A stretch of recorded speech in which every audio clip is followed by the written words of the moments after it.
दिंडोरी लोकसभा मतदारसंघातील महाविकास आघाडीचे उमेदवार भास्कर भगरे यांच्या प्रचार मेळाव्यासाठी येवला येथे राष्ट्रवादी काँग्रेस शरद पवार गटाचे प्रदेशाध्यक्ष जयंत पाटील आले असता त्यांनी कांदा उत्पादक क्षेत्रात कांद्याचा ज्वलंत प्रश्न आहे, तसेच महाविकास आघाडीचे 32 ते 35 उमेदवार निवडून येईल असा दावा केला असून यावेळी अजित पवार गटात गेलेल्या आमदारांचा नसल्यास विचार करण्याचाही सूतवाच पत्रकार परिषदेत येवला येथे केला। कांद्याचा ज्वलंत प्रश्न या भागात आहे।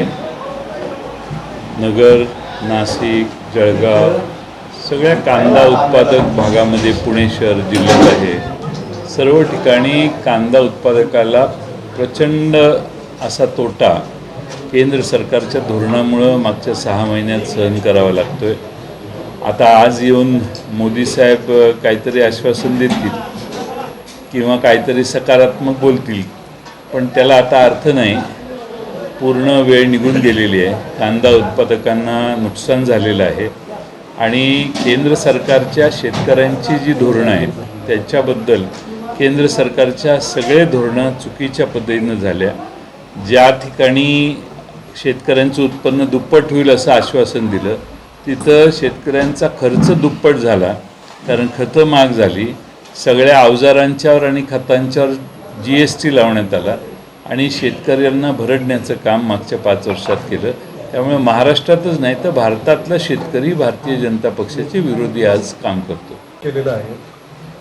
पंतप्रधानांची सभा होणार म्हणून ज्यांनी कांदा उत्पादकांच्या वतीनं आंदोलनात भाग घेतला आणि कांद्याचे दर वाढले पाहिजेत, कांद्याची निर्यात बंदी उठली पाहिजे, कांद्यावर निर्यातीचे 40% कर लावलेला आहे तो कमी झाला पाहिजे, या सगळ्या मागण्यांसाठी वेळोवेळी नाशिक जिल्ह्यामध्ये जी आंदोलनं झाली त्यात ज्यांनी पुढाकार घेतला, ज्यांनी ॲग्रेसिव्हली भाषणं केली, ज्यांनी केंद्र सरकारच्या विरोधात भूमिका घेतली, त्या सर्वांना मोदी साहेब येणार आहेत म्हणून अटक करण्यात आली।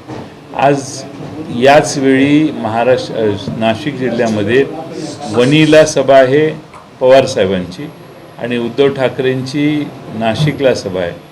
या दोन्ही सभांना आमचे प्रमुख कार्यकर्ते जाण्याच्या इच्छेत आहेत। हे प्रमुख कार्यकर्ते आमचे मुद्दामून अडकवलेले आहेत। त्यांना या दोन्ही सभांना जाऊन काहींना भाषणं तिथं जाऊन करायची आहेत। त्याच्यात लोकशाहीचा गळा कसा घोटण्यात येतो हे यातून दिसतं। मी पोलीस प्रशासनाला, जिल्हा प्रशासनाला आजही आवाहन करेन की त्यांनी आमचे कार्यकर्ते आमच्या सभांना येणारे हे त्यांनी अटकेत घातलेत असा याचा अर्थ होतो।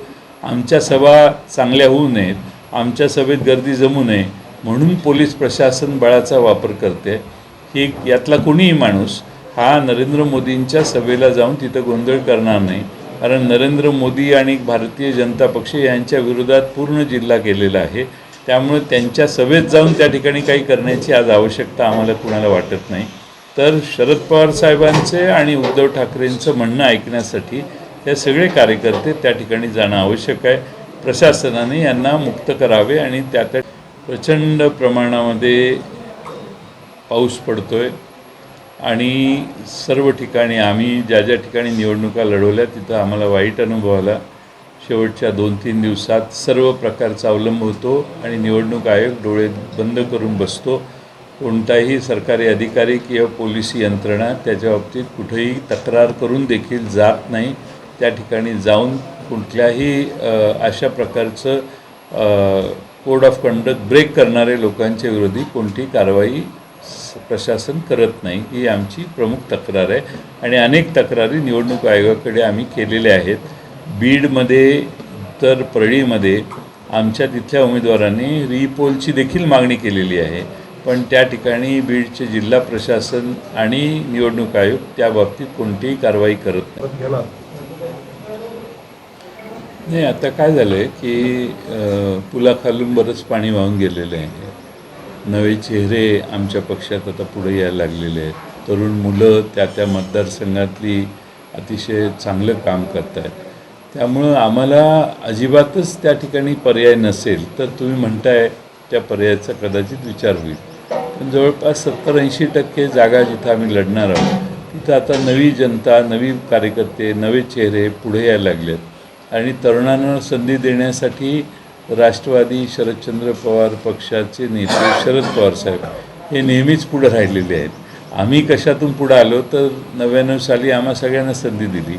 तसंच पवारसाहेबांना महाराष्ट्रात पुन्हा एकदा तरुण पिढीला आकार देण्याचा, दिशा देण्याचं काम करायचं आहे आणि त्यामुळे नव्या चेहऱ्यांना घेऊन पवारसाहेब कदाचित पुढच्या निवडणुका लढवतील असा माझा अंदाज आहे.